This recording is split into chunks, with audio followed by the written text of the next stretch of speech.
Alright, the Eight of Swords. Somewhat difficult card. Really indicates the idea of drawing sort of self-imposed limitations around yourself.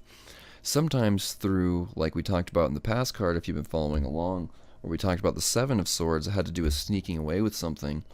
It could be that this person has tried to sneak away with things too many times and has sort of constructed a prison around themselves inadvertently, that really they're the only ones that they can break themselves out of. But really, overall, this has to do with self-imposed limitations. We see this woman here who's kind of bound up and tied up, but it's by some very thin cloth. She's not very tied up very tightly. She could get away pretty easily. She could probably even use the swords around her to cut herself free if she only knew what was going on. But this water at her feet here shows that there's too much emotion. This person's too emotionally overwhelmed to be able to see this prison they've constructed for themselves. So it very much has to do with just really landing yourself in a very difficult spot where you're just, but it's all of your own doing. It's all of your own doing, but it's also able to be undone by you as well.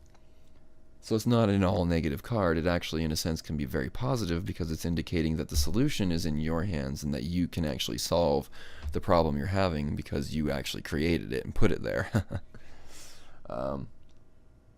And there's this castle in the background, this kind of little, like, I suppose it looks kind of almost like a little town, but it looks more like a castle in the background, showing that this person's really not far off from safety and security and from being where they should be.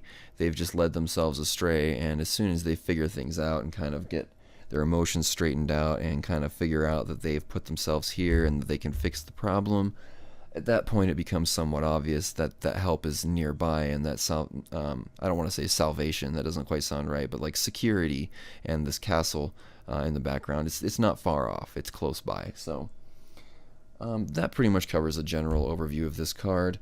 As always, you want to listen to the card itself, sort of just meditate on the card and see what it's trying to say to you, and try to figure out what it means in the context of your reading in the middle of these other cards that you may have pulled.